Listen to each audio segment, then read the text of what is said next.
नमस्कार दोस्तों, स्वागत है आप सभी का इस लेक्चर में जिसमें हम आपको जीके के इम्पोर्टेंट क्वेश्चन के बारे में बहुत ही आसान तरीके से आप लोगों को एक्सप्लेन करेंगे।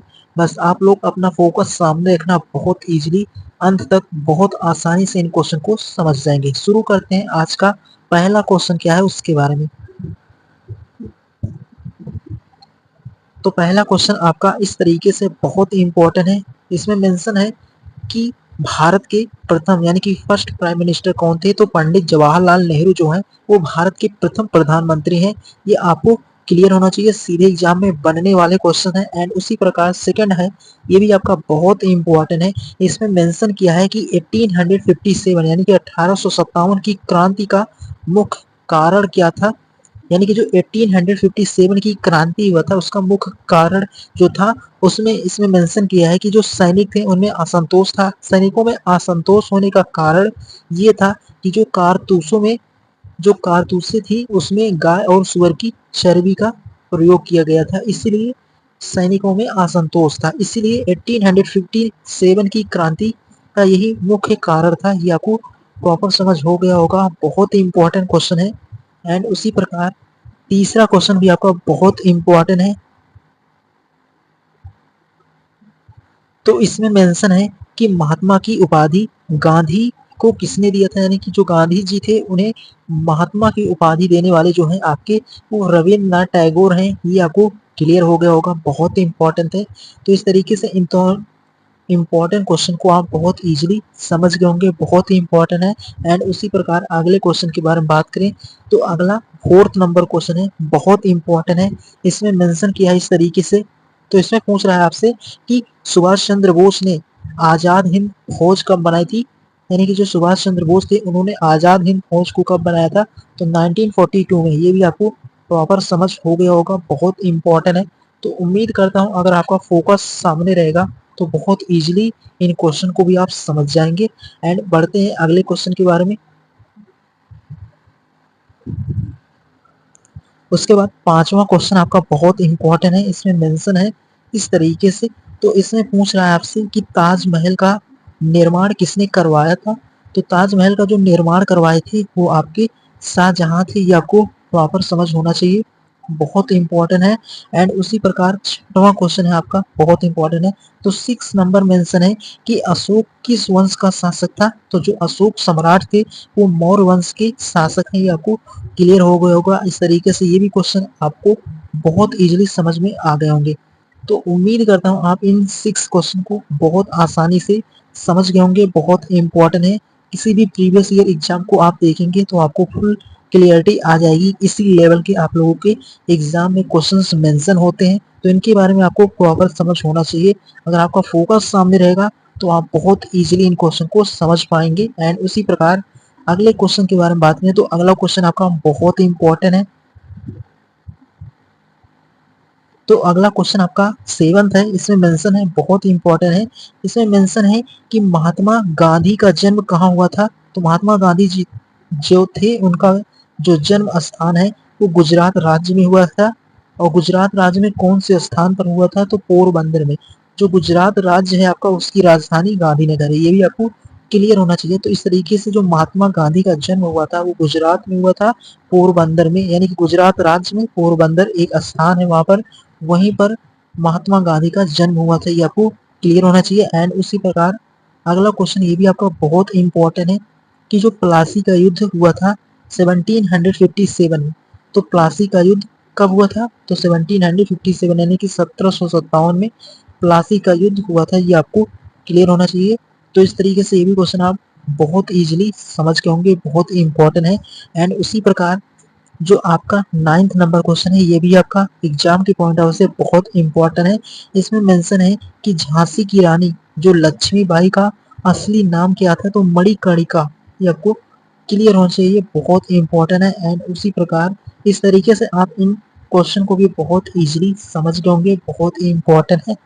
एंड उसी प्रकार अगले क्वेश्चन के बारे में बात करें तो अगला क्वेश्चन आपका बहुत इंपॉर्टेंट है। तो इसमें मेंशन है 10th नंबर क्वेश्चन है। तो इसमें मेंशन है कि दिल्ली का लाल किला किसने बनवाया। तो दिल्ली का जो लाल किला बनवाने वाले हैं वो शाहजहां है। ये आपको क्लियर होना चाहिए। एंड उसी प्रकार 11th नंबर क्वेश्चन जो है वो बहुत इंपॉर्टेंट है कि प्रथम स्वतंत्रता संग्राम किस वर्ष हुआ, तो 1857 यानी कि 1857 में प्रथम स्वतंत्रता संग्राम हुआ था। ये आपको क्लियर होना चाहिए, बहुत इंपॉर्टेंट है। सीधे एग्जाम के पॉइंट ऑफ व्यू से ये क्वेश्चंस बहुत ही इंपॉर्टेंट है। अगर आप किसी भी प्रीवियस ईयर एग्जाम को उठाएंगे तो आपको वहां पर जरूर मेंशन होंगे इस तरीके के क्वेश्चन। तो फोकस अपना सामने रखना, आप किसी भी एग्जाम की तैयारी कर रहे हैं, आपको एग्जाम नहीं देखना, आपको केवल देखना है सब्जेक्ट। अगर आपके सिलेबस में जीके है तो आपके लिए क्लास इंपॉर्टेंट है। फोकस आप हमेशा हर एक सब्जेक्ट में फोकस आपका सामने रहता है, तो बहुत इजीली आप उस टॉपिक को समझ पाते हैं। ये आपको फुल क्लियरिटी होगी। अगर आप फोकस से किसी भी टॉपिक को समझते हैं तो बहुत लंबे समय तक उनको याद रख सकते हैं, क्योंकि अगर आपको लंबे समय तक याद रहेगा तभी आप एग्जाम में बनने वाले क्वेश्चन को कर पाएंगे। एंड उसी प्रकार 12वां क्वेश्चन आपका बहुत इंपॉर्टेंट है। इसमें मेंशन है कि भारत छोड़ो आंदोलन कब हुआ था, तो 1942 में भारत छोड़ो आंदोलन शुरू हुआ था। ये आपको क्लियर हो गया होगा, बहुत इंपॉर्टेंट है। एंड उसी प्रकार अगले क्वेश्चन के बारे में बात करें तो अगला क्वेश्चन भी आपका बहुत इंपॉर्टेंट है। तो अगला क्वेश्चन आपका था 13 नंबर क्वेश्चन। इसमें बोल रहा है कि जो नेपोलियन बोनापार्ट किस देश का शासक था, तो फ्रांस का। तो आपको क्लियर होना चाहिए, बहुत इंपॉर्टेंट था एग्जाम के पॉइंट ऑफ व्यू से। उसी प्रकार 14 नंबर है, इसमें मेंशन है कि जो भारत का संविधान कब लागू हुआ था, तो 26 जनवरी 1950 यानी कि 26 जनवरी 1950 को भारत का संविधान लागू हुआ था। ये आपको क्लियर होना चाहिए। एंड उसी प्रकार 15 है, इसमें मेंशन है, इसमें मेंशन किया है, बोल रहा है कि सिंधु घाटी सभ्यता का जो प्रमुख नगर कौन सा था, तो सिंधु घाटी सभ्यता का जो प्रमुख नगर है वो आपका हड़प्पा है। ये आपको क्लियर होना चाहिए। एग्जाम के पॉइंट ऑफ व्यू से क्वेश्चंस इंपॉर्टेंट है, फोकस सामने रहेगा तो बहुत इजीली आप इन क्वेश्चन को भी समझ पाएंगे। सीधे एग्जाम में छपने वाले क्वेश्चन है, तो इस तरीके से इनका रिवीजन करना और फोकस सामने रखेंगे तो बहुत इजीली समझते हुए चलते रहेंगे, क्योंकि क्वेश्चंस इजी एंड हार्ड दो तरीके से डिजाइन होते हैं, बट आपको दोनों क्वेश्चन के बारे में प्रॉपर जानकारी होना चाहिए, क्योंकि एग्जामिनर के ऊपर डिपेंड करता है वो किस तरीके से आपके क्वेश्चन को सेट करते हैं। तो इस तरीके से आप ये भी क्वेश्चन बहुत इजीली समझ गए होंगे। एंड उसी प्रकार अगला क्वेश्चन क्या है उसके बारे में आपको एक्सप्लेन करते हैं। एंड 16 नंबर क्वेश्चन आपका बहुत इंपॉर्टेंट है, सीधे एग्जाम में पूछा जाने वाला क्वेश्चन है। इसमें मेंशन है कि दादा भाई नौरोजी को क्या कहा जाता है, तो यानी कि जो दादा भाई नौरोजी हैं उन्हें भारत का वृद्ध पुरुष यानी कि grand old man of India, Bharat का वृद्ध पुरुष दादा भाई नौरोजी को कहा जाता है। ये भी आपको क्लियर होना चाहिए। एंड 17 नंबर क्वेश्चन तो बहुत इंपॉर्टेंट है। इसमें मेंशन किया है कि जलियांवाला बाग हत्याकांड कब हुआ था, तो 13 अप्रैल यानी कि 13 अप्रैल 1919 यानी कि 13 अप्रैल 1919 को जलियांवाला बाग हत्याकांड हुआ था। बहुत ही इंपॉर्टेंट है ये घटना, बहुत ही क्या है भयानक इस दिन हुआ था। ये आपको हिस्ट्री में प्रॉपर समझने को मिलेगा, बहुत इंपॉर्टेंट था। इसके बारे में एक इम्पॉर्टेंट क्लास के बारे में आपको डिटेल में डिस्कस करेंगे, बहुत इंपॉर्टेंट इवेंट हुआ था इस दिन।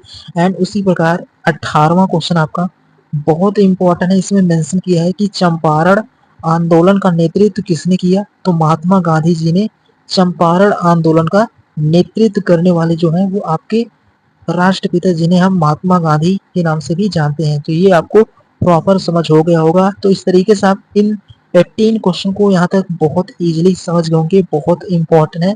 एंड बढ़ते हैं अगला क्वेश्चन क्या है उसके बारे में। एंड 19 नंबर क्वेश्चन भी आपका बहुत ही इंपॉर्टेंट है। इसमें मेंशन है कि वंदे मातरम गीत किसने लिखा, तो बंकिम चंद्र चट्टोपाध्याय इन्होंने ही वंदे मातरम गीत को लिखा था। ये आपको क्लियर होना चाहिए। एंड 20 नंबर क्वेश्चन के बारे में बात करें तो इसमें मेंशन है कि जो आर्य समाज की स्थापना किसने किया था, तो स्वामी दयानंद सरस्वती ने आर्य समाज की स्थापना किया था। ये आपको क्लियर होना चाहिए, बहुत इंपॉर्टेंट है। 21 है, इसमें मेंशन है, ये तो एग्जाम के पॉइंट ऑफ व्यू से और इम्पोर्टेंट है। इसमें मेंशन है कि भारत का सबसे बड़ा राज्य क्षेत्रफल के अनुसार अगर पूछेगा तो राजस्थान हो जाएगा। एंड सबसे छोटा राज्य क्षेत्रफल के अनुसार पूछेगा वो भी कहाँ का, इंडिया का, तो वो हो जाएगा गोवा। तो ये भी आप बहुत इजीली समझ लोगे, बहुत इंपॉर्टेंट है एग्जाम के पॉइंट ऑफ व्यू से ये क्वेश्चंस। एंड बढ़ते हैं अगले क्वेश्चन के बारे में। 22 है, इसमें मेंशन है, बहुत इंपॉर्टेंट है। ये पूछ रहा है कि भारत की सबसे लंबी नदी कौन सी है।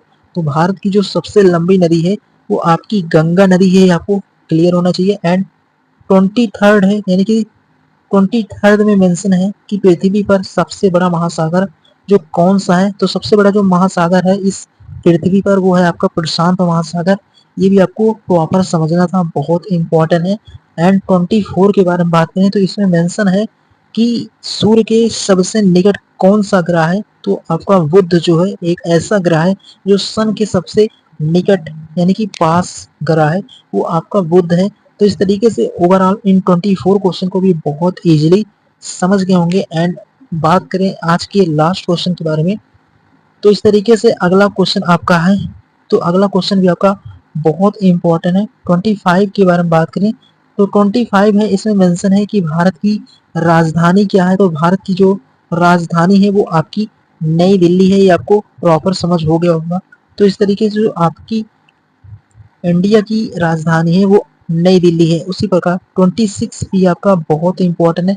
तो इस तरीके से ओवरऑल आप 25 क्वेश्चन हर एक एग्जाम के पॉइंट ऑफ से एक क्या होते हैं सेट में होते हैं। तो इस तरीके से आपको क्लियरिटी हो गई कि यानी कि एक सेट आपका 25 तक समाप्त होता है। इस तरीके से 25 क्वेश्चन हर एक एग्जाम के पॉइंट ऑफ से इंपॉर्टेंट होते हैं। इस तरीके से आपको अलग अलग तरीके के क्वेश्चन इसमें देखने को मिल रहे होंगे, तो आपको पूरा क्लियरिटी आ गई होगी। इसी तरीके से आप लोगों के एग्जाम में भी क्वेश्चन जरूर बनते हैं। 26 है आपका, इसमें मेंशन है कि हिमालय पर्वत की सबसे ऊंची चोटी कौन सी है। तो माउंट एवरेस्ट, आपको क्लियर होना चाहिए। तो इस तरीके से 26 और 25 को भी बहुत इजीली समझ गए होंगे। 27 है, इसमें मेंशन किया है कि नीलगिरी पर्वत श्रृंखला कहाँ स्थित है। तो दक्षिण भारत में स्थित है नीलगिरी पर्वत श्रृंखला, ये आपको क्लियर होना चाहिए, बहुत इंपॉर्टेंट है। तो ओवरऑल आप इस तरीके से 27 वाले क्वेश्चन को भी बहुत इजीली समझ गए होंगे, बहुत इंपॉर्टेंट है। एंड उसी प्रकार अगला क्वेश्चन क्या है उसके बारे में आपको समझना होगा। तो अगला क्वेश्चन भी आपका बहुत इंपॉर्टेंट है कि भारत का जो राष्ट्रीय जल चिन्ह कौन सा है। तो गंगा नदी भारत का राष्ट्रीय जल चिन्ह है, ये आपको क्लियर होना चाहिए। सीधे एग्जाम में बनने वाले क्वेश्चंस हैं। एंड उसी प्रकार अगले क्वेश्चन के बारे में बात करें तो अगला 29 है, इसमें मेंशन किया है कि जो पृथ्वी पर सबसे ठंडा स्थान कौन सा है। तो वाक स्टॉक स्टेशन जो कि कहाँ पर है, अंटार्कटिका में है, ये आपको क्लियर होना चाहिए। जो पृथ्वी पर सबसे ठंडा स्थान है वो आपका वासस्टॉक स्टेशन है, ये आपको क्लियर होना चाहिए। और अंटार्कटिका में ये है, आपको प्रॉपर समझ हो गया होगा पृथ्वी पर सबसे ठंडा स्थान। एंड जो आपका 13 नंबर क्वेश्चन है ये बहुत इंपॉर्टेंट है कि पृथ्वी की कुल सतह पर कितना प्रतिशत भाग जल से ढका है। तो उम्मीद करता हूँ आज के इन सभी क्वेश्चन को बहुत इजीली समझ गए होंगे। इनका रिवीजन करना, अगर आपको कोई भी डाउट हो तो कमेंट बॉक्स में मेंशन कर सकते हैं और अपने सभी दोस्तों के साथ शेयर करना ताकि वो भी अपने आने वाले एग्जाम को बहुत इजीली टारगेट कर सकें। बहुत इंपॉर्टेंट सेशन था। आपको कैसे लगा ये भी कमेंट कर जरूर बताना।